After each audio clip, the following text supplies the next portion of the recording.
Atomic habit book का ये एक और टॉपिक है जिसमें राइटर ये कहते हैं कि मोटिवेशन कई बार ओवररेटेड होती है। Environment often matters more. Actually होता यह है कि सपोज आप किचन में गए और आपको काउंटर पर कुकीज़ या कोई चॉकलेट दिखी, तो शायद आपको भूख नहीं भी हो तो भी आप उसको उठाकर खा लेंगे। लोग अक्सर ये नहीं देख पाते कि वो क्या हैं, वो कहाँ पर हैं। ये ज़्यादा मैटर करता है। एनवायरनमेंट एक्चुअली इनविजिबल है, पर इससे हमारा बिहेवियर बनने लगता है। फॉर एग्ज़ाम्पल, आप चर्च में जाते हैं तो क्या होता है, आप ऑटोमेटिकली धीरे धीरे बात करने लगते हैं। या अंधेरी रात होती है और आप सड़क पर जा रहे हैं तो आप बहुत ज़्यादा अलर्ट होकर, चौकन्ने होकर, डर कर चलते हैं। ये इंटरनल चेंज नहीं है, ये एक्सटर्नल है। इसलिए कई बार हमें ऐसा होता है कि हम बाहरी एनवायरनमेंट के हिसाब से चीज़ों को चेंज कर लेते हैं। तो हैबिट बनने में एनवायरनमेंट का एक बहुत बड़ा रोल होता है। हम अक्सर वो चीज़ें खरीद लेते हैं क्योंकि वो इतनी अच्छी दिख रही थी। मीन्स हमारी ड्राइव पर्पसफुल ना होकर ऑब्वियस होती है।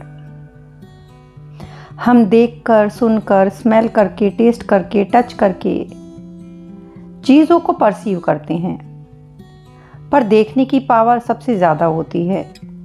अप्रॉक्सीमेटली 10 मिलियन सेंसरी रिसेप्टर्स होते हैं। सो देखने से हमारा बिहेवियर बनता है। विजुअल जो हिंट्स हैं या क्यूज़ हैं, हमारे बिहेवियर में कैटलिस्ट का काम करते हैं। आपने क्या देखा, उससे आप में एक बहुत बड़ा चेंज आ सकता है, आप जो भी करते हैं। सो हमारी आदतें बनती हैं हिंट से या क्यूज़ से। लेकिन ऐसे संकेत या ऐसे क्यूज़ जो हमें दिखाई दें, उनसे हमारी आदतें जल्दी बनती हैं। जैसे हम बुक नहीं पढ़ सकते यदि वो हमने कहीं अंदर छुपा के क्लोजेट में रखी हुई हैं। यदि हमारे सामने वो होंगी तो हमें क्यू इजीली मिलेगा। हम विटामिन्स नहीं ले सकते यदि वो हमारे सामने ना रखे हों। इस तरह हम उनको इग्नोर कर देते हैं। सो यदि आप अपनी हैबिट्स को बनाना चाहते हैं तो अपने क्यूज़ को अपने सामने रखिए। लाइक यदि आप बुक पढ़ना चाहते हैं तो उसे अपने बेड साइड पे रखें ताकि आप उसे रात में सोने से पहले पढ़ सकें। यदि आप ज़्यादा पानी पीना चाहते हैं तो वाटर बॉटल भरकर उसको अपने पास रखिए। इसी तरह से यदि आप बैड हैबिट्स को हटाना चाहते हैं तो जो चीज़ें उस हैबिट को ट्रिगर करती हैं उनको दूर रखें। I mean increase the exposure to positive cues and reduce exposure to negative ones. इस तरह से एनवायरनमेंट को डिज़ाइन करके आप चीज़ों से को अपने कंट्रोल में कर सकते हैं। आई मीन आप अपनी लाइफ के निर्माता खुद बन सकते हैं। ये क्यूज़ छोटे दिखते हैं। फॉर एग्ज़ाम्पल, कुछ लोग अकेले ड्रिंक नहीं करते, सोशली करते हैं, पर बाद में ये बिहेवियर इंटायर कॉन्टेस्ट के साथ एसोसिएट हो जाता है। Means the whole situation. यानी जब फ्रेंड्स को ड्रिंक ऑर्डर करते हुए देखते हो या बार का म्यूज़िक सुन के एट्सेट्रा, ये ट्रिगर हो जाता है। सो नई हैबिट्स के लिए नया एनवायरनमेंट काफ़ी हेल्पफुल साबित हो जाता है। It is easier to associate a new habit with a new context than to build a new habit in the face of competing cues. For example, यदि आप सोने वाले कमरे में टीवी देखते हैं और आप इंसोम्नियक हैं, आपको नींद नहीं आती है, तो साइंटिस्ट सजेस्ट करते हैं कि बेडरूम में आप सिर्फ सोने के लिए जाएं, वहाँ पर टीवी ना देखें। या आप अपने ड्राइंग रूम में पढ़ना चाहते हैं तो आप वहाँ कंसंट्रेट नहीं कर पाएंगे, क्योंकि वहाँ पर आप बैठकर वीडियो गेम्स खेलते हैं। जब आपका नॉर्मल एनवायरनमेंट से बाहर निकलेंगे आप लोग, you leave your behavioural biases behind. उस इन्वायरमेंट से रिलेटेड आदतें आपका पीछा नहीं करती और आप बिना रुकावट नई हैबिट डेवलप कर पाते हैं। अपने पढ़ने की, एक्सरसाइज की, एंटरटेनमेंट की एक प्रॉपर स्पेस रखें। A stable environment where everything has a place and a purpose is an environment where habits can easily form. Habit को बनाने में एक बहुत ही बड़ा सीक्रेट काम आता है हमारा सेल्फ कंट्रोल। राइटर बताते हैं कि वियतनाम वॉर में जब वो 16 सालों से चल रही थी, इन 1971 ये पाया गया कि यूएस सोल्जर्स को कि वो हेरोइन लेते हैं, वो उसके आदी बन चुके हैं, एडिक्ट बन चुके हैं।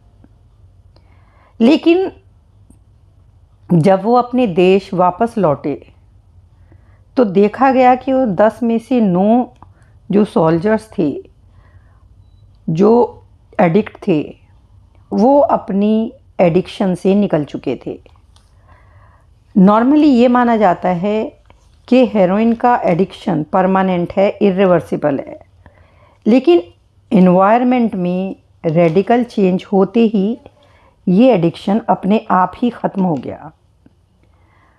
और वहीं जो सोल्जर्स वियतनाम में ही रह गए थे, उनको इवन जब रिहैब में भेजा गया और उसके बाद वो वापस उसी इन्वायरमेंट में लौटे, तो वो फिर से हेरोइन या ड्रग्स लेने लगे, क्योंकि उनका एनवायरनमेंट सेम था।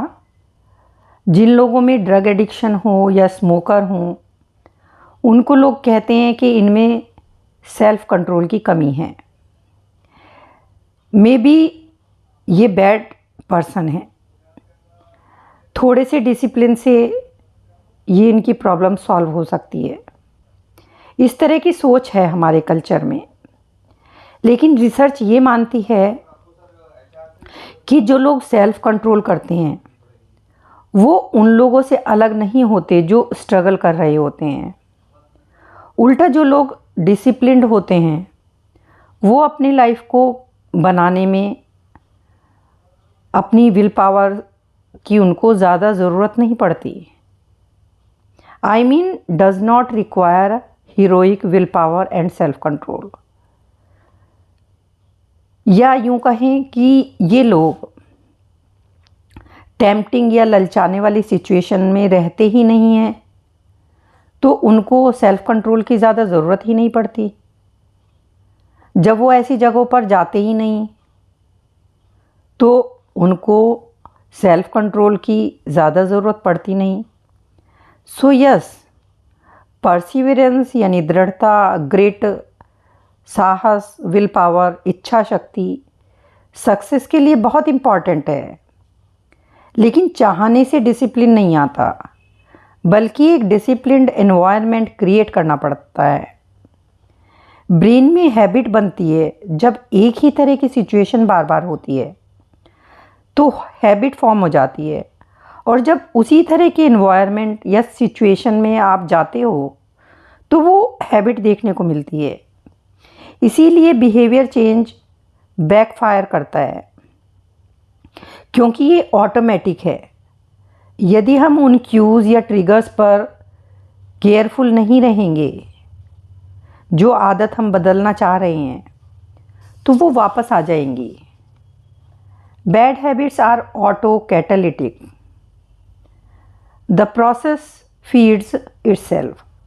ये उन्हीं फीलिंग्स को फॉस्टर यानी प्रोत्साहित करता है जो आप नंब करना चाह रहे हैं, जो आप छोड़ना चाह रहे हैं। आप बुरा फील करते हैं, इसीलिए आप जंक फूड खाते हैं। क्योंकि आप जंक फूड खाते हैं, आप क्यों खाते हैं? क्योंकि आप बुरा फील करते हैं। टीवी देखने से आप लेज़ी या स्लगिश फील करते हैं, इसलिए आप ज़्यादा टीवी देखते हैं। क्योंकि आप में कुछ और करने की एनर्जी ही नहीं है। सेहत की चिंता आपको एंग्शियस करती है। अपनी एंग्जाइटी को कम करने के लिए आप स्मोक करते हो, जिससे आपकी सेहत और ख़राब होती है। And soon you are feeling more anxious. ये एक डाउनवर्ड स्पाइरल है, a runaway train of bad habits. External triggers की वजह से बैड हैबिट्स बार बार होती रहती हैं, आपको पता तक नहीं चलता। You can break a habit but you are unlikely to forget it. एक बार हैबिट का मेंटल ग्रूव आपके ब्रेन में बन गया तो उसे पूरी तरह से हटाना इम्पॉसिबल बन जाता है, चाहे उस हैबिट को आप काफ़ी दिनों तक यूज़ ना भी करो। आपने अपने आप को टेम्पटेशन से आप रोकते रहो, पर फिर भी ये असर नहीं करेगा। It is hard to maintain a zen attitude in a life filled with interruptions. जिसमें इतने सारी बाधाएं हों, तो आप वैसी सिचुएशन कैसे ला सकते हैं अपने लिए? It takes too much energy. कुछ दिनों को आपने अपने टेम्पटेशन रोक भी लिए, पर फिर उस वातावरण में आप उस चीज़ का शिकार बन जाते हो। नेगेटिव एनवायरनमेंट में लगातार पॉजिटिव हैबिट बनाए रखना बहुत मुश्किल है। जो क्यूज़ हैं उनसे दूर हो जाओ, यही प्रैक्टिकल तरीका है। सेल्फ कंट्रोल कुछ दिन काम करेगा, आप खुद को 1 या 2 बार रोक लोगे, लेकिन यदि उसी तरह के माहौल में आप रहेंगे तो आप में वो आदतें फिर से आ जाएंगी। विल पावर, सेल्फ कंट्रोल, इनके साथ अपने उस एनवायरनमेंट को भी आप बेटर करो, अच्छा करो। इससे आप में बेटर एनर्जी होगी। गुड हैबिट्स के क्यूज़ को ऑब्वियस बनाओ और बैड हैबिट्स के क्यूज़ को इनविजिबल। आप उस तरह के एनवायरनमेंट में रहो ही नहीं जिस तरह का आप अपने लिए बनाने की ट्राई कर रहे हो।